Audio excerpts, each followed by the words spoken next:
Terus terang tadi Dias. Tadi saya waktu mendengar pembukaan dari Pak Ketua itu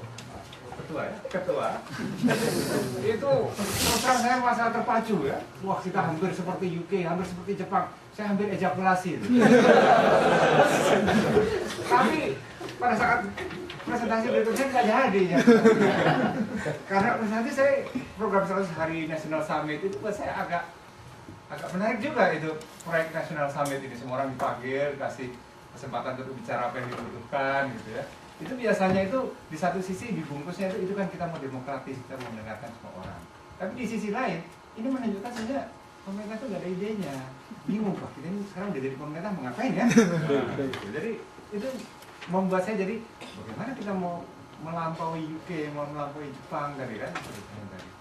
Nah, itu yang saya rasakan. Jadi misalnya tadi yang saya rasakan adalah bahwa pemerintah ini tidak berani mengambil keputusan yang pahit dan tidak tahu bagaimana cara melakukannya.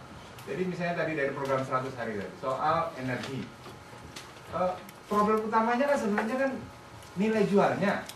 Kita PLN hanya mau membeli nilai jual yang dibikin oleh pembangkit swasta itu dengan harga murah karena ini untuk kecil dan macam-macam. Nah kan sebenarnya itu keputusan pahit. Mau dinaikkan harganya supaya orang mau investasi atau bagaimana? Terus ada misalnya program 10.000 megawatt yang kedua, yang ke satu saja gagal kok, mau yang kedua. Ini yang satu gagal itu kenapa? Karena pendanaan dari Cina itu minta ada dikaitkan dengan jaminan pemerintah. Pak Budiono pada saat itu bilang, saya nggak mau tanda tangan, ini kan swasta, ngapain pemerintah menjamin? Nah tapi orang sekampung saya, Pak Kala ngotot kan, wah ini harus dijamin pemerintah, ini kita krisis. Jadi sampai sekarang ternyata bermacet ria. Di Sulawesi itu mati lampu itu 3 kali sehari, masing-masing 2 jam, jadi seperti obat kan. Tapi permasalahannya adalah tidak ada diskusi yang secara jelas bahwa ini ada keputusan yang pahit. Kita harus ambil apa harga nilai jual listrik harus dinaikkan, rakyat harus terima, atau kita mati lampu saja terus. Jadi ini kan keputusan pahit. Tapi yang dilakukan oleh pemerintah lah, kita panggil semua. Ini sebentar lagi gubernur mau dipanggil lagi. Oke Pak, kita udah tangkap ya. Oke. Satu lagi ya, untuk yang data. Saya khawatir dengan yang data tadi itu semangat. Ini kebetulan kan universitas yang ngomong di depan kan pemerintah semua. Semangat dari pengelolaan data itu adalah bahwa saya juga punya data, Anda punya data, saya lebih solid. Bukannya bagaimana dengan IT data bisa dibuka secara terbuka sehingga mau Bloomberg kayak mau Standard & Poor's, mau LSM, mau bisa melihat data itu dengan segera dan bisa mendiskusikannya. Bukannya wah Menkeu punya data lebih canggih daripada S&P atau daripada Bloomberg atau daripada apa. Jadi semangatnya adalah menutupi data gitu. Nanti kita harus lebih canggih gitu. Bukannya ayo data kita buka, kita diskusikan di mana kita bisa berperan. Terima kasih. Kalau saya tanya gampang-gampang aja nggak? Namanya Pak? Nama saya Amzul, saya di sini di University of Tokyo, di Indonesia di IPB. Ada beberapa hal yang ingin saya tanyakan. Pertama, yang mendasar, program 100 hari itu dari kapan sampai kapan, Pak? Apakah itu memang 100 hari atau namanya 100 hari atau apa? Kemudian tadi kan ada rencana ada aksi. Kalau misalkan itu tidak tercapai, apa implikasinya? Kemudian yang ketiga, saya ingin soroti adalah kita selama ini selalu melihat target kita adalah growth. Ya, memang gampang ngitung growth gitu, GDP tahun ini berkurang pertumbuhannya. Tapi kalau kita lihat yang sampai ke Pak Bijo, jadi sebetulnya ada gap. Gitu. High growth belum tentu dari sisi mikro itu belum tentu ini. Gitu. Jadi makanya kalau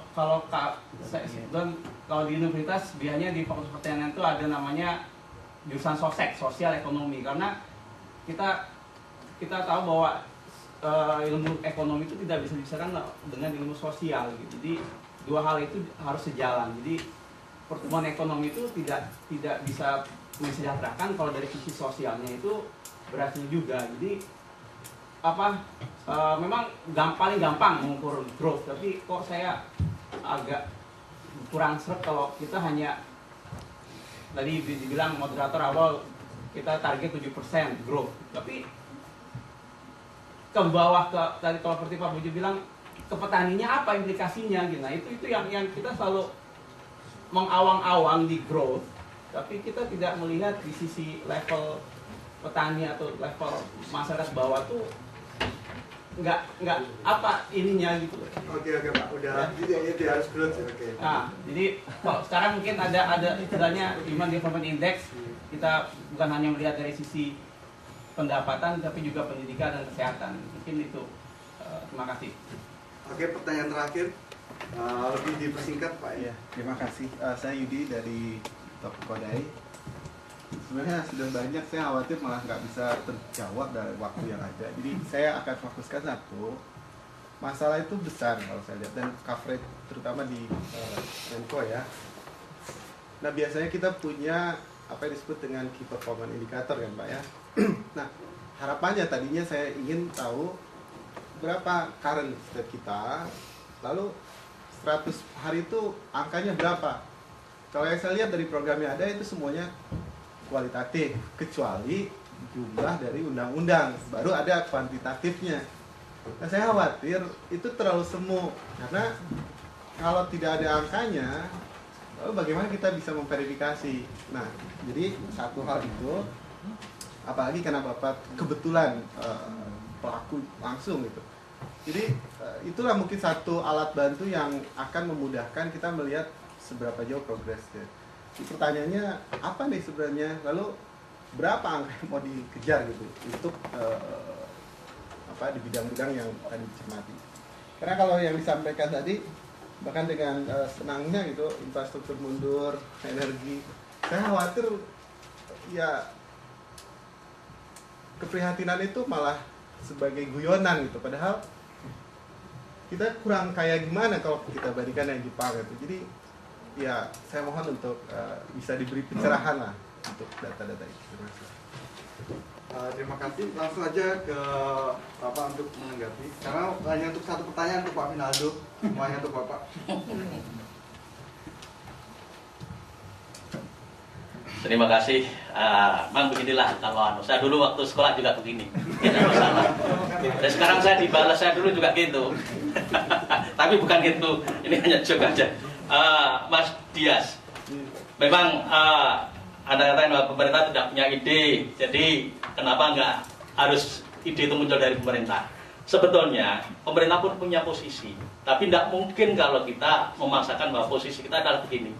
Tapi kita juga perlu masukan-masukan dari pihak lain, stakeholders.